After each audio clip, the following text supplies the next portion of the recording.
Hey, everybody, and welcome to another episode of the Elixir Mix podcast. This week on our panel, we have Mark Ericksen. Hey, friends. Josh Adams. Hello. Michael Ries. Hello, everybody. I'm Charles Max Wood from devchat.tv, and this week we're talking to José Valim. Jose, you want to say hi? Hi, everybody. How's it going? This episode is sponsored by Sentry.io. Recently, I came across a great tool for tracking and monitoring problems in my apps. Then I asked them if they wanted to sponsor the show and allow me to share my experience with you. Sentry provides a terrific interface for keeping track of what's going on with my app. It also tracks releases so I can tell if what I deployed makes things better or worse. They give full stack traces and as much information as possible about the situation when the error occurred to help you track down the errors. Plus, one thing I love, you can customize the context provided by Sentry. So, if you're looking for specific information about the request, you can provide it.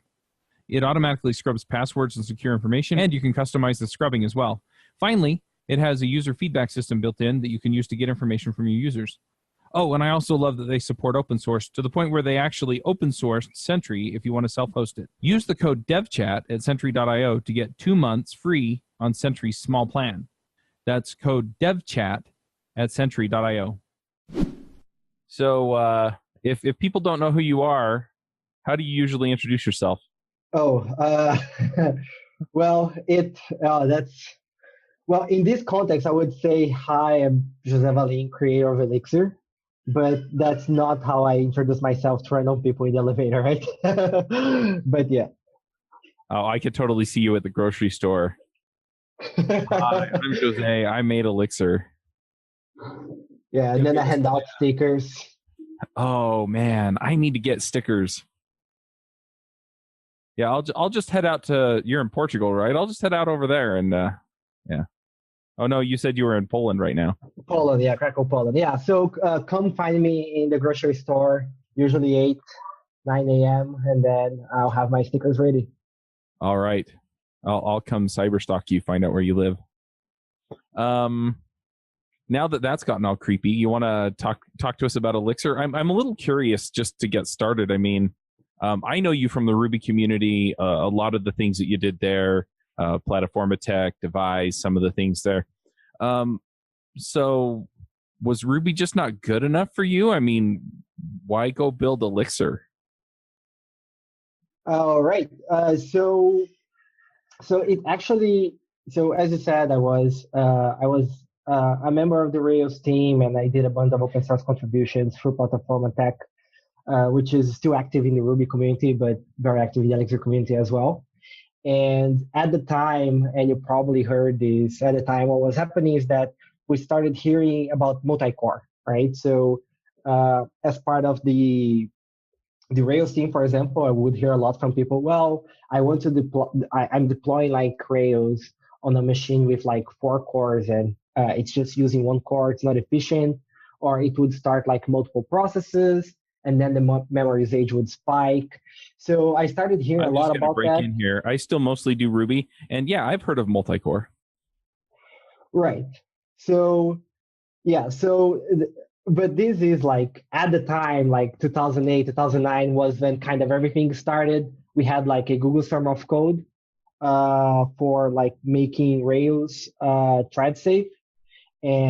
But what it did at the time is that it added a lock around Rails, which is like, sure, it doesn't guarantee that, it guarantees that Rails is not going to blow up, but it's not going to give you any of the performance benefits that you expect from running in a multi-core environment, right? So it's kind of like the lowest possible guarantee. So I was like a little bit curious. I wanted to know a little bit more about So for example, this was back in 2008, 2009. So we had the Google Summer of Code, for example, that was about improving Rails with multi-core. But what it did at the time was just to put a huge lock around Rails, which sure, it guarantees that Rails is not going to blow up, but it's not going to give you the performance benefits that you would expect.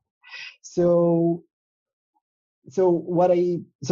at the time, I was seeing like more and more conversations happening here, and I was not really super familiar what that actually meant to be multi-core.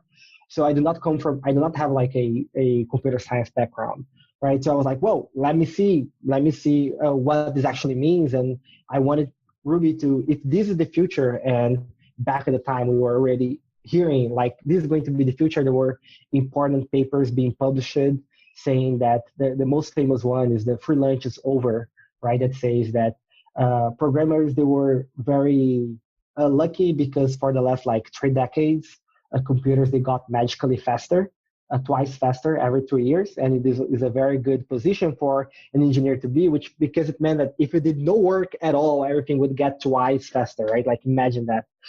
But this free lunch is over. So I was like, okay, I want to see which options and what ways we could actually do to solve this problem. So I started to study other technologies, other programming languages, and it was like throughout this journey that I say like I've had some points of no return. So the first point of no return was with functional programming. And there are a bunch of different ways you could describe functional programming, but to me at the time, what functional programming meant was to think about more of transformation of data than mutation of data, right? So for example, in Ruby, since we're using Ruby as a reference, if you have an array and you delete an element of that array, you change that array in memory, right? Where in Elixir or in functional languages in general, if you cannot like go and change the array in memory, right? You actually, when you delete an element of the array, you create a new array without that element. And that like removes a whole category of issues that you can have with concurrency, right? Because a lot of the issues you have with concurrency, they are data races. They means like you have like 2 threads trying to change the same place in memory. But if you're not changing the same place in memory because you're no longer like mutating your data structures, like those whole data races, they disappear, right? So this is something that we hear a lot sometimes from communities say, wow, but concurrency is hard. Like it's hard if you're thinking about data races, but once you eliminate like data races, the issue, the things that you have to tackle when you think about concurrency, they are all what I say is like common life, everyday life concurrency issues, right? So for example, you can say, oh, what if I have like 2 things writing to the database at the same time? It doesn't matter like which language you're using. You have to think about that concurrency thing, right? Or you can have 2 separate Ruby processes, or you can have 2 separate threads, but those are everyday life concurrency issues that every developer at some point needs to familiarize themselves with. So yeah, so that was my first point of no return, is like figuring out that there is a way of writing software that eliminates data races and consequently eliminates a bunch of the issues that I was facing in terms of concurrency. So I was like, okay, this sounds like a great idea. So, and for that moment on, I knew like, we have a bunch of functional programming languages, right? So I started to learn more about functional programming languages. And then my second point of no return was exactly when I found Erlang and the Erlang virtual machine, because while at the time, so again, like 2008, 2009, 2010, we were already hearing a lot of languages talking about concurrency and focusing about concurrency. Erlang is not about concurrency. Erlang is about distribution, right? So to me, while everyone was like at the beginning of the race, Erlang was like, hey, I am here, I've crossed the line. Because if you imagine like you have a very powerful machine with 24 cores, right? And then you write your software that can run concurrently and use all the 24 cores in that machine.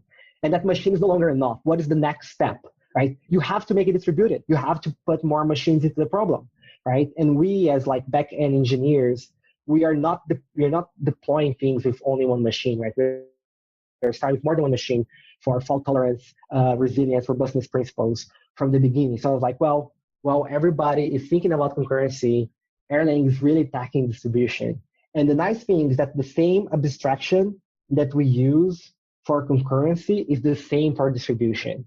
I like to say that in Erlang, you can think that concurrency is a special case of distribution where it just happens that everything is running on the same machine.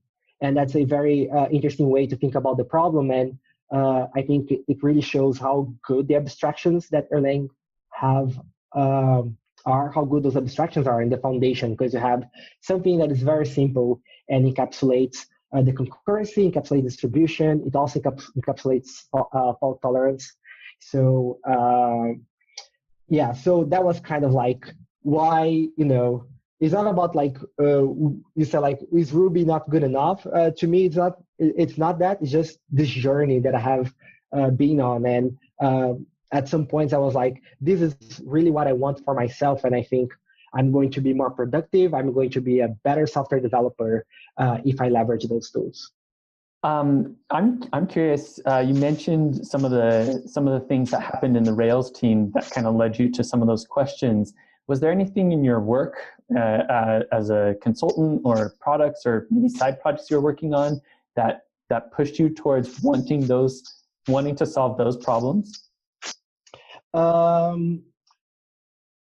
That's a very good question, and it has been such a long time ago that I cannot recall the details. I remember, for example, working with some clients that at the time was, so for example, if you want to leverage, I don't know how is the Ruby ecosystem today. I've been kind of distance over the last years, but at the time, what would be like, if you actually wanted to leverage our cores, you would have to run on JRuby.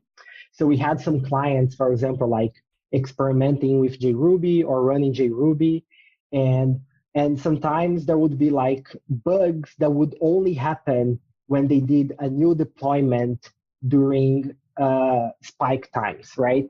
So, and then would say like, they would come and say, hey, like there's those errors that are happening.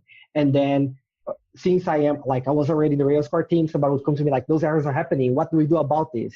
And it's an error I never saw in my entire life before, because it's an error that's only going to happen, right? If you are running on multiple cores and have a spike, and then there's a higher chance you're going to trigger some data race or some race condition.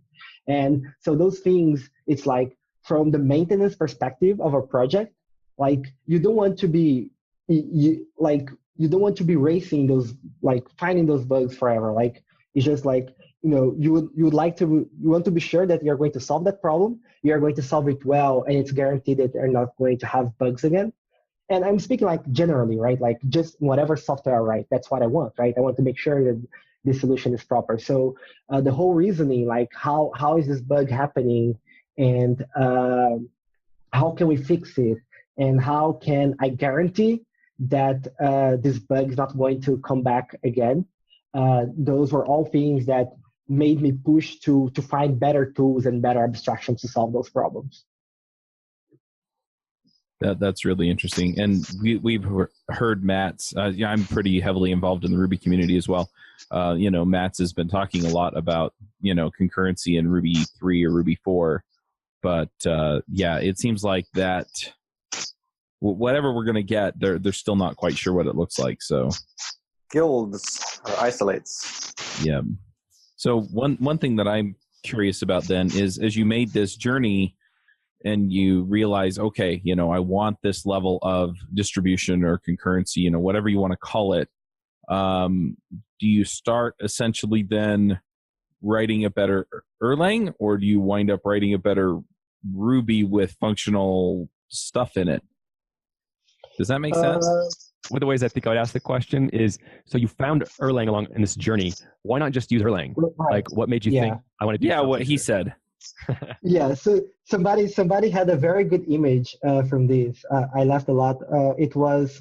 There is some cartoon thing where there is an elephant and a penguin, and then there is a mixed penguin and elephant, and then somebody's like, what is this, right? And somebody did one where the elephant or the penguin was Ruby, the other one was Erlang, and the mixed one was Elixir. So I was like, what is this? But yeah, so it's kind of like, it's not, there was no particular goal of saying this is Ruby in Erlang or Erlang in Ruby. So the way that happened was something like, so first thing is that I did not start by wanting to create a programming language per se. I like to say, like, I think like most people, like, that's generally not a good idea. Like, hey, I have a problem. I know how I'm going to solve it. I'm going to create a new programming language. Like, congratulations. You just give yourself 10 years of work, right? And a bunch more problems. So Yeah, that's shaving a whole herd of yaks. Yes, right. So I started with a prototype, and as I said, I did not have a formal computer science background. So I was like, you know what? I want to learn more about Erlang, but I also want to learn more about how programming languages work. So I may as well, and I was already using Erlang at the time. So I may as well like try to do the both things at the same time. So I will start to write a programming language that runs on the Erlang virtual machine. And that's pretty much how I started. And I started with a prototype that to me, it was a bad prototype in all kinds of ways. So for example, my first prototype of a programming language that runs on the virtual machine, it was an object-oriented programming language with a prototype-based system like JavaScript. Right? So I did try a couple things, and it failed in a bunch of different ways. So, and this lasted like 3 to 4 months, kind of like just playing, try to see what comes out of it. And then I was like, so that was like really closer. That was more like, I would say, trying to bring Ruby or something that is object-oriented, because Ruby is not prototype-based, right? But it was more like, well, let me bring like Ruby or whatever, baggage I'm carrying for myself to this ecosystem. And this prototype failed. One of the very important lessons was, if I want to use their Erlang virtual machine because of its strengths, then I have to leverage its strengths, right? It doesn't make sense to try to like create a whole thing on top. So there came one of the goals, like I really want this language, like I really want whatever this is going to be compatible with the Erlang virtual machine. But the other goals, they came from things like, so for example, as Ruby developers, we're very familiar with metaprogramming, right? And it's a feature that a lot of people in the Ruby community really appreciate, really enjoy. There are some that do not enjoy that much, or think that a lot of people, they are abusing it. But I knew I wanted metaprogramming, right? I wanted some sort of metaprogramming. And one of the things that, and in my prototype, I had like metaprogramming exactly like in Ruby, where I was used to do evaluation of strings a lot. So when the prototype failed, I was able to say, look, I want metaprogramming, but I don't know how I want it to work, right? Like maybe it's going to be like Ruby, but maybe it's going to be like something else. And I need to find out what is this something else. So I did some research, and then eventually I ended up in something that is inspired by the way that Lisp macros work. So I got the metaprogramming, but without having the Lisp syntax. I did some trade-offs there. The other thing that I wanted is I wanted to have, today I know the proper term in computer science. And what I wanted to do is that I wanted to have ad hoc polymorphism, which for Ruby developers, we call them, for us, is duck typing. That's how we call it, right? Like in Ruby, you can pass objects around, and doesn't matter. And the long as it responds to or implements certain messages, certain methods, that other object can work with it, right? That's the typing, that's ad hoc polymorphism. So like, I want that in this programming language as well, because in my opinion, it's a very important tool for us to write software that where we can work on contracts, right? We can say, hey, give me this. I don't care what this thing is, but as long as it obeys this contract, I want to have it. So I was like, okay, this is what I want. So, and then I went to figure out different solutions that would fit better. Then I was like, do we have this in Erlang? Oh, no, we don't. So how can I implement this? Oh, maybe I can implement like in Ruby, but that means having an object system. So I don't want that. Maybe there's another programming language that solves it. And then I based my implementation on that other programming language. So it was kind of like, in a way, it was like kind of trying to make things mesh, see where it fails, and then understanding the problem well enough where I can like, okay, now that the problem is well specified, I can look for solutions. So for example, we talked about metaprogramming and how it's inspired by Lisp macros. And one thing that I really like, for example, about metaprogramming Elixir is that it's compile time only. In Ruby, a lot of metaprogramming happens at runtime, which means our system is running. It's changing itself as it runs. But in Elixir, it's compile time, right? And that's it. I say it's like, it's sane insanity, right? Because you can do really crazy things, but it's limited. It's not, after you compile the code's not going to change on your feet. And then with the typing ad hoc polymorphism, I got implementation that was inspired a lot by the closure implementation. So there they call protocols, right? And it's different from Ruby because in Ruby, all the contracts, they are implicit. And in Elixir, all those contracts, they are going to be explicit and powered by protocols. So there are different choices. And yeah, so that's kind of how the process goes. And I think, as it says, like trying to make things mesh and then see where that doesn't work and try to find the best way to solve that particular problem. Yeah, I can say that metaprogramming itself is like was the big draw for me, because in Erlang, parse transforms are not remotely as pleasant as metaprogramming in Elixir. And also the ad hoc polymorphism is obviously valuable because, like Elm, which is the other community I love a lot, their big like argument for, I don't know, 4 years has been around type classes, which sort of exist to solve the same problem, but more complicated. So yeah, thank you for that. Yeah, actually, I would like to throw a thank you in specifically around metaprogramming as well. You mentioned, Jose, some of the things around runtime things that can happen, and you can do. I'm aware of lots of languages that do really amazing things with runtime metaprogramming, but it can be really hard to reason about a system. And I worked at a company where we used JRuby. And it was really interesting how many metaprogramming bugs came up, because when you have multiple cores in some libraries that where the authors weren't really thinking very much about JRuby when they wrote them, and then you add metaprogramming on top of all that, there was very interesting things that happened during the startup of an application, and we learned about all sorts of interesting things there. So it's been really amazing to see the power of metaprogramming still at my fingertips and not get surprised by how that all shakes out in production, because it's all done by the time it gets to production. Yeah, and I think the fact that we led into this with a discussion of maintenance burden being an issue, I feel like metaprogramming has been, in Ruby, was like this great, amazing tool for the first 4 months, and then it was this maintenance burden for the next 2 years, especially if you took over someone else's project. Yeah, anyway. I tended to think of it kind of like a hole saw. If you're not familiar with what a hole saw is, it's essentially a drill bit that is a saw on the other end that's a big circle. And so you use it to put bigger holes in walls. And it's really great. I can feed a whole bunch of cables through that hole, but then I can hear everything from the other room and the drafts come through. And so, yeah, sometimes it's the appropriate thing, right? I need a dryer vent. I'm going to use a hole saw. But other times it feels like it opens up all these possibilities, but then there are all these other issues that come with it.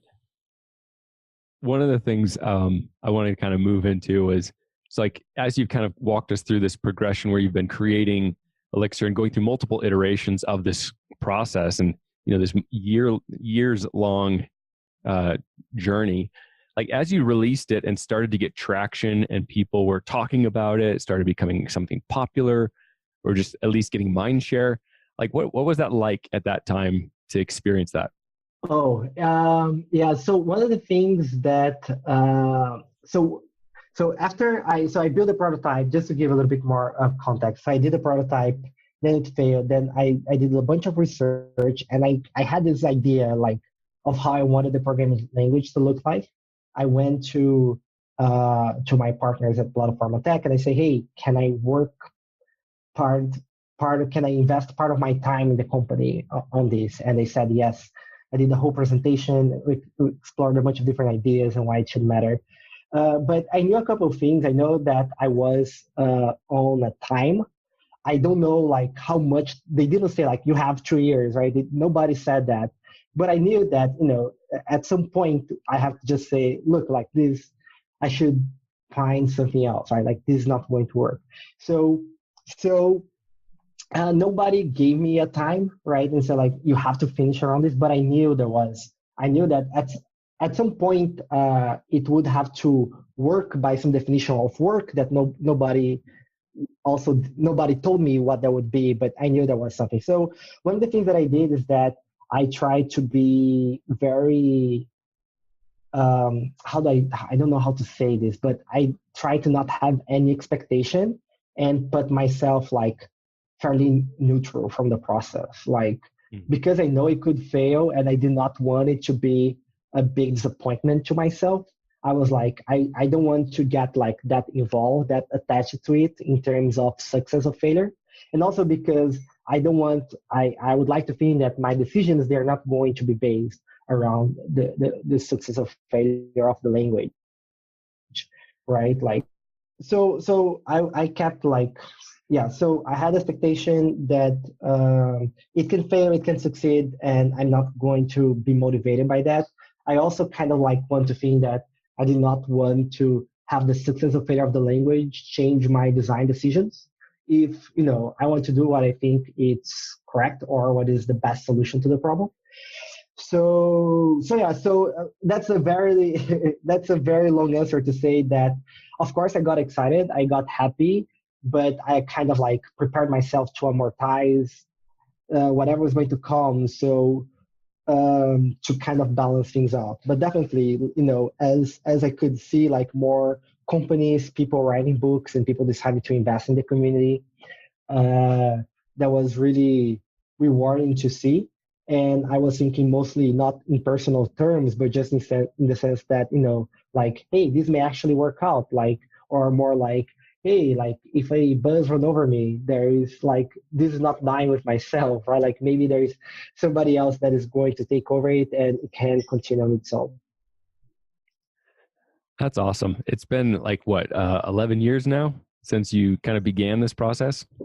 No, not that many. So the prototype started in 2011. Okay. It's good that it started in January because it makes the math really easy. So it started January 2011 when I decided like the Elixir that we all know today. I say that it started in 2012. Mm-hmm. So January 2012. But that makes it a little bit hard because like if somebody asks me like how old Elixir actually is, I don't know like which answer I should give, right? Because like the first commit is 8.5 years, let's say. But the commit for the language that actually the language that we have today, that the first commit, I mean like the language that had objects and everything, right? But the one we all have today is like 7.5 years. So yeah, so we still have some time for our 10th anniversary. I just have to decide if that's going to be in 2021 or 2022. What do you think? Let's settle this now. I think we should use the earlier date until Elixir turns 30, and then we'll use the later date because we feel sensitive about our age. That's a good one, yeah. Yeah, that's an interesting idea. I don't know. I never really thought about how to put a birth date on a language like that, especially when you go through iterations and attempts. It's like, oh, I've got a prototype. Oh, I'm going to scrap that one and throw that away. Does that count? Well, I don't know. I think it counts because I feel like that's the same with people, right? Like people change their focus and they're still that old, right? They don't get to be like, no, I'm one now because I decided I want to be an accountant instead of a programmer. Right. So it's a pivot, right? Yeah. Yeah, that's a very good point. Or we can just say it counts from 1.0, right? And then that's like fixed. It's just like I kind of feel like I want to have the party sooner because 1.0 was like 2014. So we are like 5 years. Yeah, you're going to be like 5 years since 1.0 this year, probably September or something like that. Yeah, if you want to have the party earlier, definitely go with the earlier date. That's easy. Nice. We could just do a party at each of the 10-year anniversaries with the first commit, the first public release, and then the 1.0. I know you can never have too many parties, right? Well, right. One thing that I'm curious about, so you start building out Elixir. I mean, at what point were you able to start using it in projects at Plataforma Tech? And I guess the other question is at what point did you realize that now you have to support other systems and platforms being built on Elixir? Right. So it's kind of, so one of the things that I did, so Matt, he's always says kidding that he's not a Ruby programmer. He's a C programmer, right? Because he's working on Ruby and a lot of Ruby is written in C. So one of the things that I thought was like, I want to make sure that I can write most of Elixir in Elixir itself. So so it's kind of like I can have the escape hatch where I can actually end up writing a lot of Elixir and for the language itself, and it still count as Elixir. So I think like I have been using the language for itself for a good amount of time. I did prototypes along the way. So for example, since the very beginning, I knew like for my company, for Platform Tech, our focus is web, right? So I knew we had to use Elixir for the web. So I did prototypes. So for those who started in the Elixir community very early, we remember that I wrote a small web framework that was not meant to be used, although people used it anyway in production, called Dynamo. And it was basically like me like validating my ideas, like, could I get this language and make it and build something on top of it that makes it a good case for the web? Because for me, one important rule is that the language should be extensible. I didn't want it to have the web foundations and concepts in the language itself, but the language should be extensible to the web domain. And then I did something for Acto, which still exists today as Acto, but it was very early on, and it was a project that was sponsored by Pragmatic Programmers and another company that I'm not going to remember the name right now, unfortunately. But kind of to validate those ideas. So there was some validation early on, like, hey, can I really do the things that I'm hoping I can do with this language, but as a separate project, not part of the language itself. So I was lucky to be able to experiment and try those different things, and with time I become a more user of the language than creator or maintainer of the language. Although if we're really thinking about like from the company perspective, like when did we start to have our first clients, for example, it was in 2016. So it was a really long period of research and development, like 4 years. And we reached Ono in 2014, right? So it took some time for everything to be in place. And then we're like, hey, now we have Elixir clients too. Did I answer everything? I'm feeling like maybe I forgot to answer some particular parts. I think you answered both the questions, but now I have a new one. Now in your work like the current time, I know you are on the team for Phoenix and Ecto and other projects. How much of your time do you think you spend actually on like the Elixir repo itself at this point? All right, so yeah, I like where this is going. So let's talk a little bit about the how everything is working today. So when Elixir 1.0 was released, I knew that. So the other question was when I knew I had to maintain other companies, and I knew I had to do that when I released 1.0. But before 1.0, I was like, no guarantees. I would do the best effort to kind of provide a good path for the community because the community was well evolved. And then, but after 1.0, I knew like, this is it. This is the deal. I cannot change things anymore. That's why we have a very huge, we have a bunch of things that have been deprecated in the language because we can't remove them. They're there. They're going to stay there for a while, right? And after 1.0, I knew that now I have to help bootstrap the ecosystem. So I had to work more on Plug, which is kind of like our layer for is our common abstraction specification for writing web applications. I worked on Ecto. Then I knew like we would need to have a web framework or something like a web framework. I did not want to do that myself. And at the time, we actually had a bunch of web frameworks. But to me, and then Phoenix came out. And to me, the reason why Phoenix came out is again, because people that were writing web frameworks, and it was basically how to get the existing web frameworks that we have today, like Django and Rails, and bring it to Elixir. And Phoenix was like, forget about all of that. The game is really real time and channels. So I was like, okay. So it was very similar with the experience with Erlang, right? So everybody was thinking about a problem. And when Phoenix came, it's like, you should not really be thinking about this. You should be thinking about this thing that is ahead. And Phoenix has since then been pushing the envelope in this. So later it came Presence, that I still don't see it implemented anywhere else. It's implemented today, without external dependencies and so on. And then now we have Phoenix Live View, which is still pushing the envelope in this area. And the community was also pushing the envelope with things like Drab and so on. So Yeah, so I knew like a lot of work would have to be done on that, and I was on purpose involved in a lot of this because I felt it was part of my responsibility. At the same time, we were collecting a lot of feedback on how to improve Elixir, and we were having bigger and bigger teams using Elixir in production, and that, of course, gave us a bunch of interesting feedback, sometimes from our clients, on how we could improve everything. For example, there are things like the formatter, which I think it only becomes when you're working with small teams, nobody is really asking for a formatter, but when you have larger teams, a bunch of more contributors, even inside that team itself, it's when you say like, we need a formatter, right? We need to start standardizing things where before we could just kind of agree on something that exists on everybody's mind.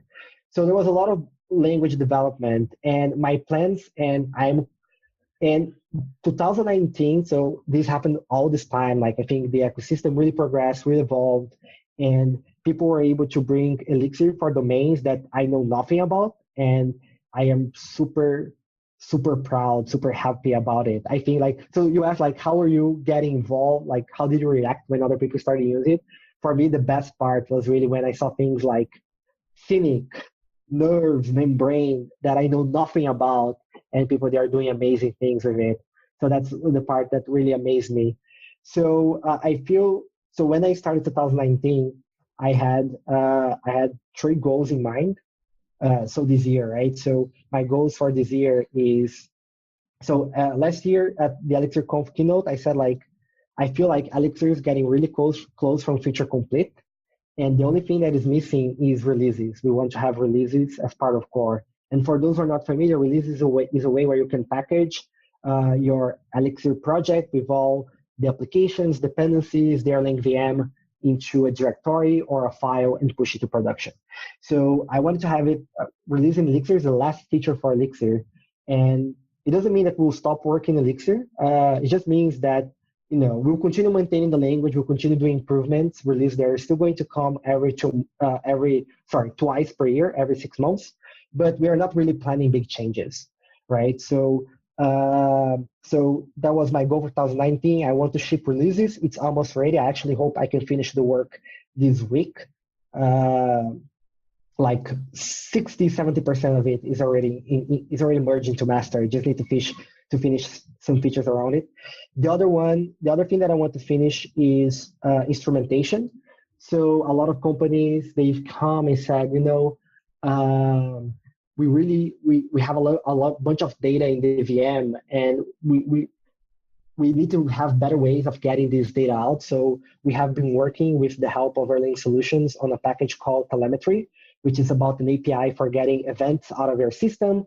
And it's already integrated with Vecto. We are going to integrate it with Phoenix. It's already integrated with Plug. We want to continue the integrations and have a really first-class instrumentation experience.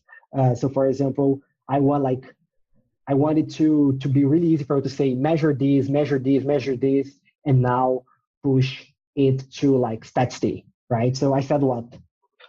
If you have like 3 measures this, and I want to push it in stats-D, that should be like 4 lines of code change, not more, not less, right? That's kind of the goal for instrumentation. That's the second thing for 2019. And while I do that, I want to step a little bit away from what I have been working on. I want to step a little bit away from Phoenix. I want to step a little bit away from Acto. And I don't know, I want to just, kind of clear my head and start to think what I actually want to do next. This episode is brought to you by Triplebyte. Applying to programming jobs sucks. You have to put the right keywords in your resume. You spend hours and hours on the phone screens and take-home projects, and that's assuming the company even responds to your application. Well, if you're a software engineer, Triplebyte can help. They work with over 400 top tech companies, from big names like Dropbox and Adobe to exciting startups. You do one brief online interview with them, and if you do well, you go straight to final interviews with the company on their platform. It's like the Common App for software developers. Triplebyte does not look at your resume or where you went to school. All they care about is if you can code. I've helped dozens of software developers with various credentials get jobs, and this looks like a terrific way for you to get in and get interviewed and get a job without a lot of the hassle and overhead. You can go check them out at triplebyte.com/elixir. That's triplebyte.com. byte as in 8 bits. As a special offer for listeners of this show, if you take a job through Triplebyte, they'll offer you a $1,000 signing bonus. So you have a strong core team built up around those other libraries, and things continue to go. Do you still like give a consulting kind of role of feedback and ideas for philosophy or anything like that? Right. So I don't necessarily have like a specific role. So for example, I've been involved in some projects more than others. So like in Nerves, I have not been involved at all. Sometimes they say, hey, we have this problem. And then I talk to Frank or talk to Justin, and then we figure out a solution. But it's like just very ad hoc. In Phoenix, I have been involved more actively, in Acto as well.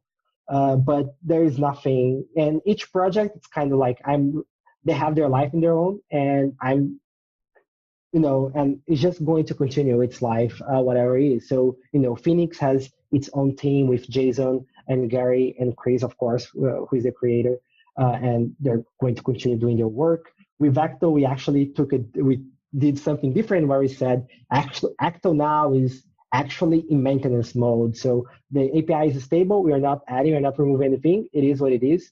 So we did a different decision there, right? And I guess each project is going to take different decisions. And there are other things. So for example, we have recently released Broadway as part of Platform Attack, and I am involved. And there is a project where I think I'm more of on a consultant role, because we have a team. So it's I have a team that is I have a team inside Platform Attack inside the Department of Research and Development, and they are the ones that is actually developing and building Broadway, and I'm there to give feedback whenever they need, right? But it's their responsibility. It's not mine, and that's how I would like to see this moving forward. So I have a couple of questions related to all of that. The first is on Broadway. Is there anything that you sort of want to see people like showing building publicly with Broadway? Like which are really good use cases that you just really wish someone would put out a solid example of? Because I want to play with it pretty badly, and I haven't yet. Right, that's a very good question. So the canonical use case for Broadway is like, I want to take data out of anything and process it. So it's like job processing, data ingestion. I don't feel like there is much. I'm not sure if there is like the perfect project, right? But the crude would be like, get data out of SQS and push it elsewhere. Or so just like that. ETL examples or something along those lines. Yeah. Okay. So what was the other question? My other question is, you mentioned you wanting to sort of step back and clear your head a little bit, and I'm not asking you for any kind of like obligation of any sort. Obviously, I was just curious. What are you thinking about doing? Do you have any plans? I have some ideas, but I do not know yet. I still have like to sort for my ideas and kind of feel what I want to do. So to me, like the first thing that I want to do is to change cycles. So we're talking about the beginning of the language, and that period that I built the prototype.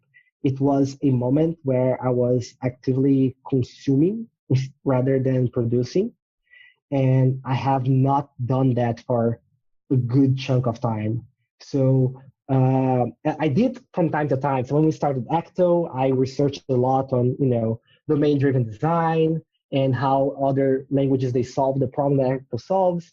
And with GenStage and Flow, there was a particular research period, but generally there were short periods. And I have been like, so if you think like it's the Department of Research and Development, we have been doing a lot of development lately, not a bunch of research. So I want to kind of like go into a mode where I'm going to be consuming more than producing for a while, and sort this information and see what comes out of it. So I'm not quite sure yet. That sounds awesome. That's a great answer. So thank you. So I wanted you brought up the topic Broadway, and I watched your Lone Star Elixir Conf talk where you kind of introduced Broadway, and you kind of gave the whole idea of where it came from, like the progression from up through GenStage. And what you kind of laid out is like you had this as a longer term vision of where you wanted to get to.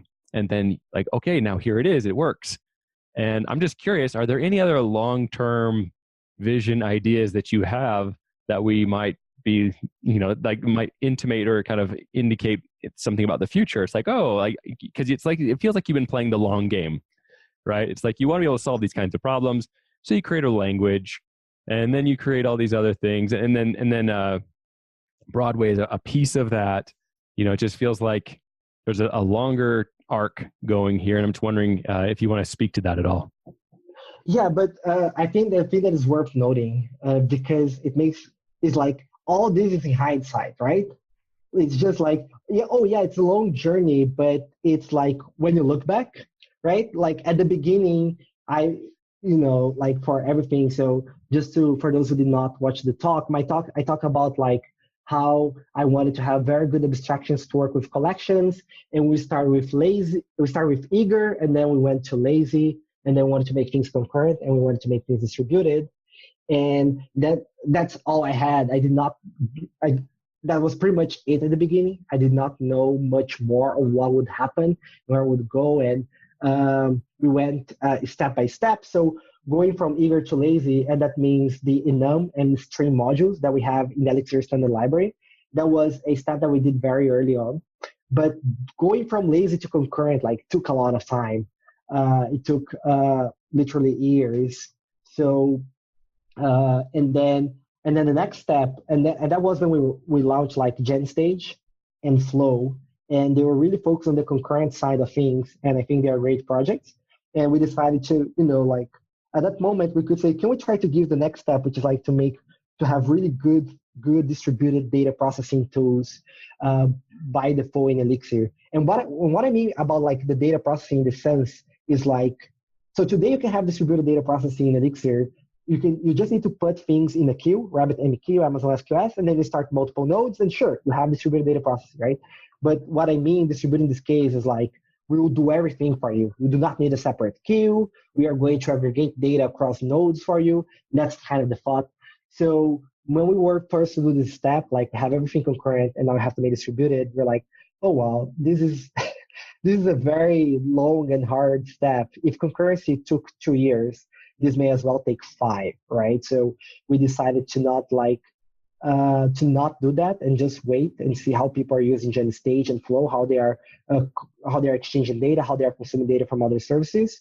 And Broadway was is something in that direction. It's still in the concurrency area, but just to make it easier for everybody to consume data from an external system.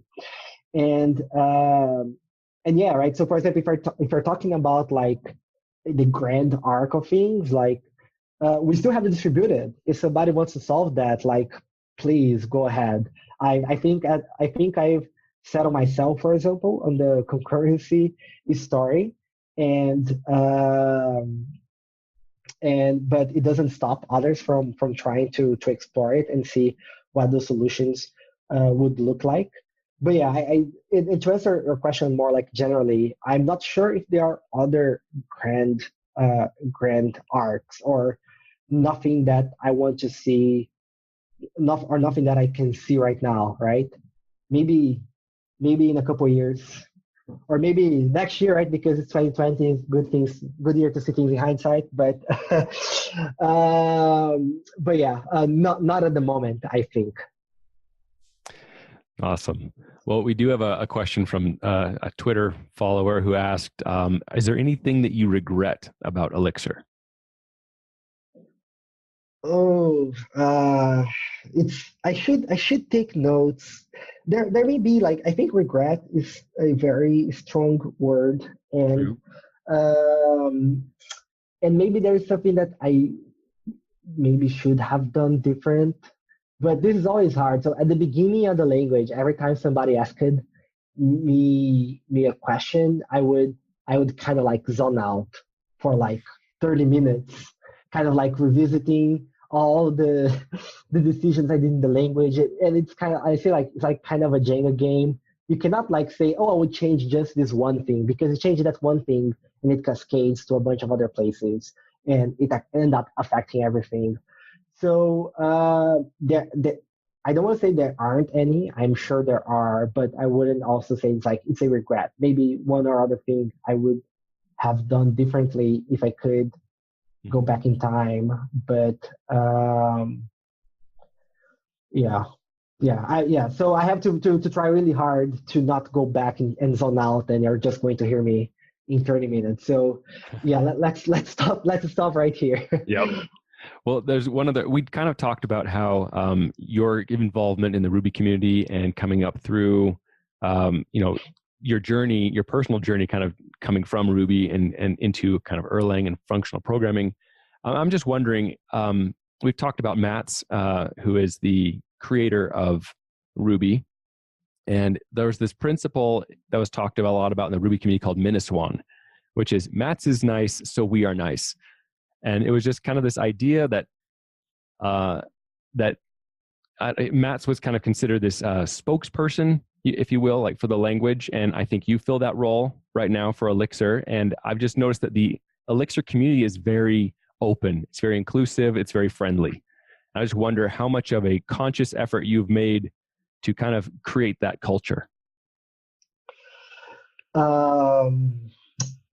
So yeah, another excellent question. I'm not sure how much of a conscious effort was done besides just being myself. So, and being the first person that a lot of people would interact with, and just started to be, and just being welcoming and receptive and open to ideas, open to suggestions. So I think it was a very good foundation for us to build everything on top of. So it's funny, right? Because when Ruby started, and here I'm speculating. So if I speculate something wrong, I apologize. But we were much less communicative than we are today, right? Which I think it's show how great Mats is in terms of setting the tone for the community, right? Because he was able to do it in a time we were much less connected. And I think I had it much easier because it's a lot easier for people to reach out to me and, and see how everything is developed and built and exchange ideas. So yeah, I like to think it was natural and not an effort or something that like I have to be nice, otherwise people won't be, right? It's just, I think it was rather supernatural. Nice. So you're just naturally a nice guy, and that's cool. The dude with the heart emojis. Yeah, that's that actually. I have to thank Carlos Antonio. He was also a member of the Rails team. I don't think he is anymore, but he worked with me at Platform Attack, and as far as I know, he's the one who started it. And I just continue the trend. It's actually a very fun story how it all started. So let's change So one of the things that in the Ruby community that I did a lot was like I helped maintain Rails, I helped maintain the Ries, and sometimes and one of the things that we had to do today, GitHub's 1,000 times better for this, was doing issues triage, right? You just have to say, hey, this is not an issue, this is not a bug, oh, this is a feature request, not do feature requests here. Or sometimes people would open up issues asking for help, where there would be better places to ask for help. So I had answers that I would copy and paste all the time. And somebody did at the time a Firefox Google Chrome extension called José versus open source, where it added buttons on my, the GitHub nickname, I will send a link later, is Nashby. I do not know how to pronounce his actual name, so I won't try. But so he did this project, José versus open source, which was an extension that would add a couple buttons at the bottom of my comment thing, right, in GitHub. And then I could, with a press of a button, I could just do that reply. And I think in the second version of this thing, and it was really nice because it said hey, I did this thing for you. And then it was really amazing because it made me much more productive. It was much easier for me to close issues. And one of the things that I think the second version, the Platform Attack team, my coworkers, Rafael and Carlos, they said, oh, we should also have this hearts emoji, like, which is, so I would press a button and it would like print 5 hearts, right? Each in a different color, drop that as a comment. So everything started. Today it flies, but you can be sure that my first canned reply is actually the hearts there. So that's why it's so easy to do that. And I do it every time I merge a pull request. Yeah. That's awesome. I never knew the backstory there. I first noticed the hearts as like a pattern in when I would look through issues on Rails. And then I saw it pop up a lot whenever I was doing work, open source work in Elixir. And it's really interesting to hear the history, because to me, it was just part of the community, right? I just, actually, when people open pull requests now, I make sure that I always include some hearts in my response, just because to me that was an Elixir thing. It goes along with Mark's comments about the community being encouraging. I really love the way that you talk about the history of Elixir, and you're very open about the fact that there's times that you didn't know exactly what you wanted or where you were going. And I think that encourages other people to take risks and just, build a database and see how it goes, or whatever it is. So I really appreciate it. Thanks for sharing that history. And also I would encourage anyone listening to go, whether it's a canned response or whatever tool you use, make sure you include some hearts in your open source comments and pull requests. Yeah, that's also why, like, sometimes people say, like, what do you think the Elixir community should do? And I always have no idea. And to me, it's great, right? Because they are building all these amazing things, and I did not say anything. I did not provide any direction. So even if I knew something, I was like, I'm not telling anybody anything, because the community obviously does not need it, right? So yeah, just go experiment, as you said, and it doesn't matter. Well, one of the things we've been recently talking about on our podcast is just how you, Jose, are not defined by Elixir, right? You were Jose before Elixir, and you will be Jose after Elixir. So, like, what are some of the things that you like to do, just like, in your own free time when you're like want to get away from a computer? I think people would like just kind of learn a little bit more about you. Oh, you're going for my weak points now. Yeah. So, right. So, so I have 2 kids. So before I had kids, I would stay a lot in front of the computer. That would be basically everything I did all the time. And now my oldest is going to be 5 in like 8 days. Congratulations. So thank you. So since I had kids, they end up taking a lot of part in my routines. And the things so for example, if we're going to do like self-criticism, I think like I should take better care of my health, for example. It's not that I don't take care of it, but for example, I could exercise more. And it's something that it's on my to-do for years, literally, and I did not get started. Something that I want to do is that I would like to get more involved with music somehow. I don't know exactly how. And again, this is my to-do list like forever. So when I was in university, I had a band, for example, but the last time I actually played anything was probably more than a decade ago. So there are a couple things that I would like to do more, to start doing, or to get back to, and I don't for some reason or another. It's not that I'm also like, I feel like I am being victimized by all of this. Like, I still enjoy a lot working on everything I do and everything I work every day. And the reason I'm a lot in front of the computer is not because somebody is pushing me to do that. It's because I actually want to be here. I actually enjoy that a lot. But I also have things that I want to do, and I have things that I have to do, and I don't do it as much. So the things that I would say I would do, like right now when I want to relax a little bit, or I've recently bought a Nintendo Switch. I'm enjoying that a lot. So sometimes when I want to turn off, that works. Or when I'm traveling, if you travel a lot, I would say like just buy it, because it makes traveling in the airplane such a pleasure because you don't have to pay attention to anything. You just turn on the game and you maybe sleep and then the flight's over. It's fantastic. And I also enjoy soccer a lot as expected from somebody from Brazil. So yeah, so so that's what I would do, and watch a little bit of soccer. And but there are things that I definitely want to do and I should get more involved, but I do not. Yeah. What's the best game on the Switch?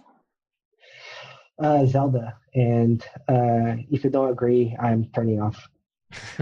Jose, I need to give you a hug. We should be like best friends. I guess you can't play Zelda together though, because one player. Yeah. It was just so to me. Like I had like my last video game was like when I was maybe 16 or 17. So I had like a huge gap where I didn't play, and then I started playing again after like 15 years or something like that. And my first game is the new Zelda, and in a way it kind of like ruined everything else for me because it was like I came back at the peak. I was like, like there is nothing else that I'm going to play after this that is going to feel as good. And later I end up finding out other games that I really enjoy. So to say a couple of indie games. So like Hollow Knight, I enjoy a lot. There is Footy as well, very intense, that I also enjoy. So, but yeah, it was really fun, like not playing for a bunch of time and then playing Zelda that was so immersive and fantastic game. Yeah. I would like to get a Switch and play Zelda. The only game I play is StarCraft, and it's like the opposite of relaxing. Nice. Well, Jose's in a great place for soccer too. I mean, I enjoy going to the MLS games here in the US, but it's not the same. I lived in Italy for 2 years, and the soccer there is different, a little more intense. Yeah, so I'm a huge fan of Barcelona, and since 4 years. So it started when Ronaldinho Gaúcho. I don't know how much you follow soccer, so I'm not going to go too deep into this, but fantastic player. He went to Barcelona, and he's from the same city as I was born. So I was already a fan of him, and then we went to Barcelona. I started following them, and I've been doing that for the last, 12, 13 years. So I try to go to their games from time to time. And yeah, it's much easier if you're in the same continent, right? Otherwise, it gets a little bit too expensive to see the games. But yeah. Everyone watch out for the new devchat.tv podcast called Chuck and Jose Play Nintendo Switch and Watch Soccer. That's right. One day I'm going to buy my own soccer team. But, we can co-invest. So reach out. Yeah, there we go. Well, we can be co-owners, and we'll put the devchat branding and the Plataforma Tech branding on their jerseys. Yeah, purple shirts. We'll figure it out. Yeah, I am in. I am so in. Well, all right, you heard it here first, folks. In 5 years, I'm going to be calling Jose up. Dude, I found a team. All right. I do want to bring up one more thing before we hit close. We don't want it too long. But you've recently announced the Erlang Ecosystem Foundation. And I think that is an interesting collaborative effort between not just Erlang, but like some of the other Beam languages, but just like that it's all kind of Beam focused. And I just wonder if you could want to talk a little bit about that and kind of where things are at today. And you've also kind of talked about how people can start to get involved. So I just wonder if you want to mention anything there. Yeah, so great point. I'll do the opportunity to do a couple plugs. So we're all set about the Erlang Ecosystem Foundation. So we have just started, so we are figuring out a bunch of stuff. And so what we did is that we want this to be an effort from the community to the community. So we kind of went through like the legalese part of it, which is like you have to define bylaws, which we mostly inherited from Python. From the Python Foundation. You have to define a board and you have to apply. So you get something for tax purpose in the United States. So there's a whole bunch of things. And we just got a group of people together so we can define like that so we can have this legal definition. And then we want to get, as we figure things out, how we're going to work with the community, how the community is going to participate in working groups, get involved, how we're going to get sponsorships. We are still working on all that. So what I can say is like kind of like watch out what is happening. So join the foundation website. We're going to have it in the link notes. It's can somebody pronounce it for me? It's hard as a non-native speaker. Erlef.org. Yeah, thank you. So yeah, and then as we have more notes and how we're going to work together, how you can get involved, how you can be a member, so there is a text box where you can put your email today, and then we're going to send you a couple notes. The other shout out I want to do too is to obviously Platform Attack. We talked a little bit about this throughout the talk and how they have invested in Elixir since the beginning. And yeah, so if you are planning to do Elixir or you're already doing Elixir today, reach out to us, go to our website, platformattack.com.br, and reach out to us and we can talk about it, the best way we can help, how we can develop software together. One of the initiatives that I have been working inside Platform Attack since the last year is the Elixir development subscription service. So what we notice is that there are a bunch of companies that are using Elixir in production and they want to kind of have a direct contact with our engineering team. And the development subscription is a service that allows you exactly to do that. So if you have questions, if you want us to review code, we can work together. And who is working with the development subscription is my team inside the research and development department. So we have been working on very exciting problems with our clients. We are building a bunch of interesting things. So for example, we had kind of like, we were talking about Broadway and we had an idea that we wanted to do Broadway, but when we started working with different companies and we saw that quite a good amount of them, they were facing those same issues, it led us to kind of like pull the trigger on the Broadway idea sooner. And we are cooking up some other ideas soon. So a bunch of interesting things happening there as well. So in any way, if you're doing Elixir and you want to talk, please reach out to us. We'd love to see how we can help you and how we can build things together. Awesome. All right. Well, I'm going to push us into picks. Mark, you want to start us off with picks? Wait, give me some context. So the picks is like something to recommend? Yeah, just shout outs about anything, to recommend. So we'll have our panelists go first, and that way, you can kind of get the gist since you haven't been on one of the shows in a while. Yeah, that's kind of fair. I have been doing picks for the last 5 minutes. I'll think about something. Yeah. I mean, one of your picks could even be, earlef.org. You can reuse something, whatever you want to emphasize. Yeah, I've got a pick. So recently, the Stack Overflow developer survey came out, and there was a lot of excitement around Elixir showing up in some of these things. And I just want to mention, hey, it's this is not a I don't know if it's it's not a work of academia. This isn't something that I'm going to base all of my life decisions on this survey, but it's fun. It gives it a little bit of an insight into the Stack Overflow users. But one of the things that was kind of fun is that Elixir is high on the list of most loved, and it is on the list of top paying jobs. So Elixir is in the top 10 in the US and the top 5 globally for the highest paying, and is number 8 in the most loved. So it is just, I think it's great. It's the numbers are still fairly low, but it's climbing. And I think it's just kind of neat to see that. So if you haven't already taken a look and see where all the different languages are that you work with, it's something fun to look at. So it's the developer survey. Nice. Josh, what are your picks? All right, I have 2 picks, one programming related, one very much not. So the first is, we talked about Ruby, and Matt's gave a talk recently about Ruby 3 and sort of where it's headed. And really, really good. I'm doing a Rails project right now because I have a client that has existing Rails developers, and it's just made sense for them. I do not care for it anymore, but it works just fine. And yeah, doing GraphQL in Rails is actually not terrible, but it's no absent. Anyway, so that's a really good talk. It's called Ruby 3, What's Missing, I think. And then my non-programming pick is I just wanted to show everybody what a Brahma chicken looks like, because it's enormous, and I have like 14 of them now.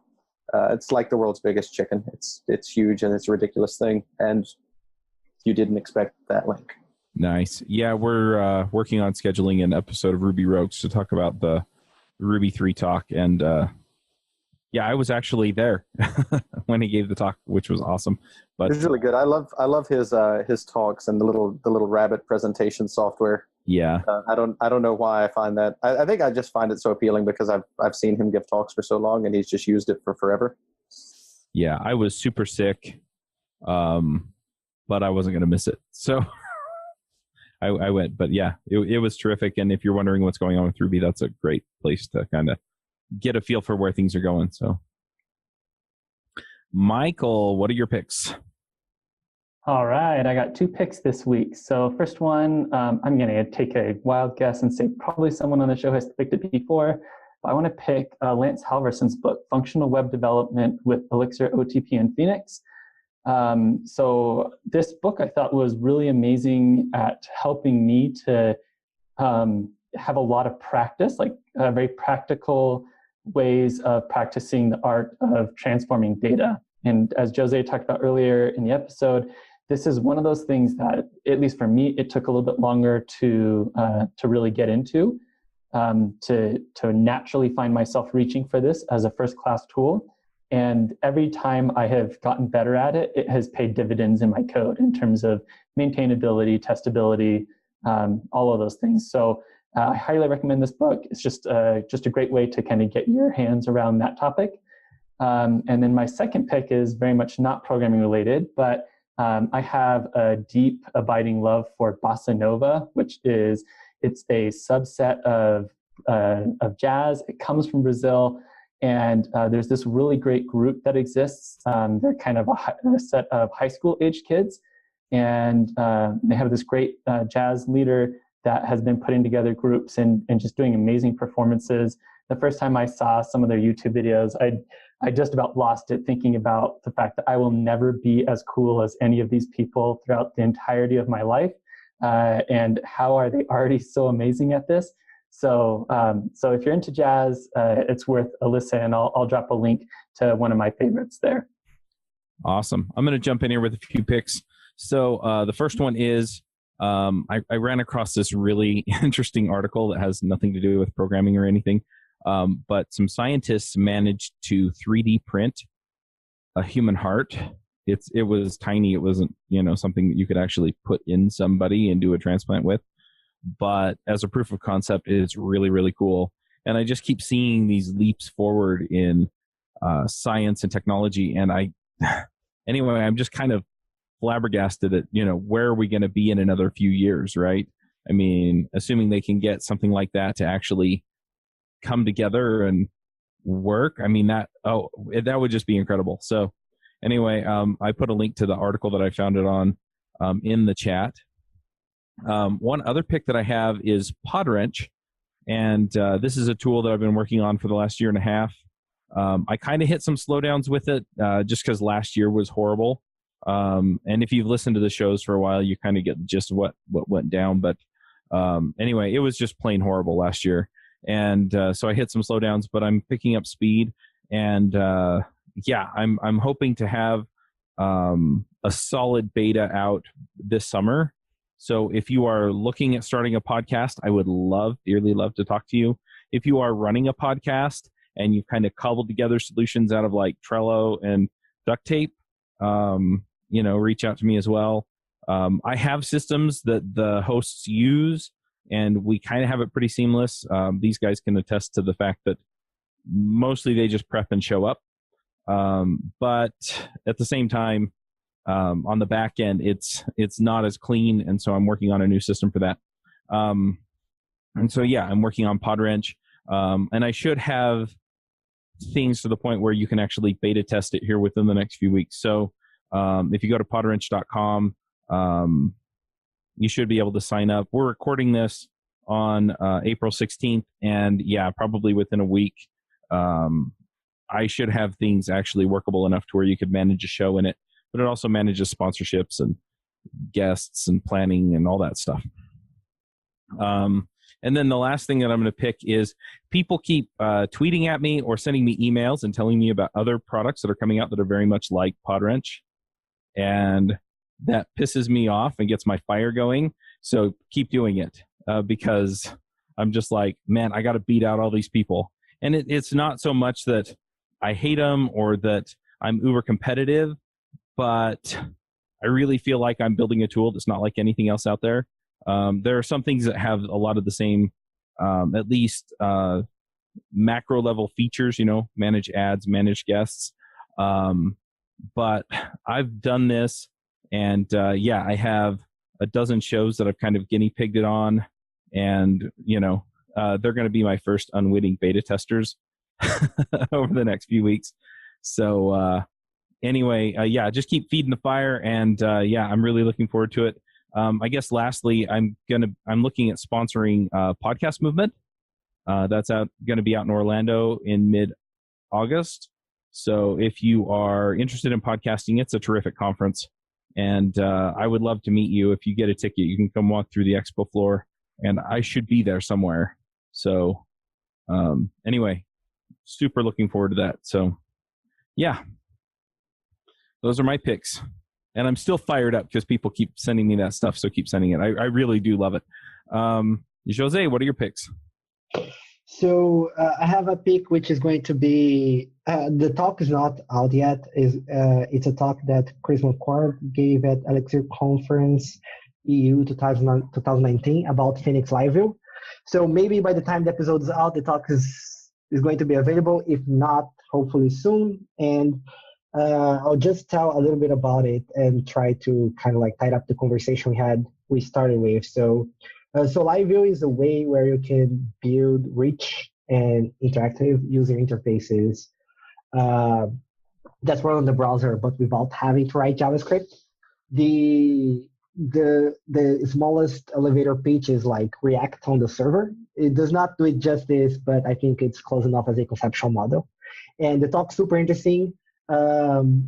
Chris has recently made open source Liveview, and the community is already building amazing things. And it's really amazing to see like one of the two of the best examples we have of Liveview. They were done by people with no programming experience in Elixir, or sometimes no programming experience at all. So it's really fantastic to see how people are using the tool. And the reason why I think it ties up with everything that we said is that we started, for example, talking about concurrency, and sometimes it's kind of it's kind of hard to see the forest through the trees. But I think so. We talk like, okay, Elixir is concurrent, but how does it matter for us, and how that will impact my life as a developer? And the beginning would say, well, one of the things that it impacts is that your machine likely has like 4-8 cores, so you have an opportunity to run everything like 4 and 8 times faster. And that's what Elixir generally does. So when you're running your tests, it's using all the cores, right? And it's no hacks. It's not starting multiple instances. You don't have multiple databases. It's just use the thing, and it just works. A lot of people talk about like, okay, but what it matters, concurrency, performance, right? So if we talk about performance, it means that if your tools are fast, they are going to be more productive. And your solutions, they're going to be more productive because they're going to spend less time like adding cache layers and layers and layers of cache, because everything just works and everything is fast.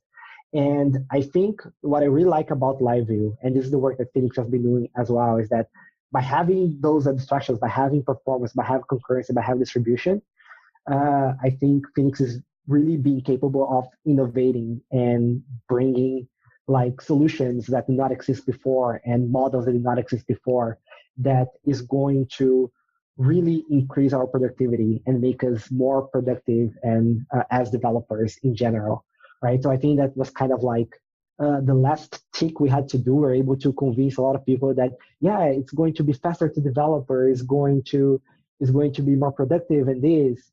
But now we can say like, we actually have models where we can do interesting things that we could not do before. I think it's a very strong selling point for the platform. So watch out the talk. It's really interesting. It shows a bunch of interesting things, a bunch of cool demos. And yeah. Nice. And then you plugged a whole bunch of stuff, but do you want to just remind people where to find you, like on Twitter and GitHub and blog and whatever else? So on the grocery stores, so I've quit Twitter a long time ago, so don't message me there. If you want to find me, the best ways are IRC, so I am José Valim there.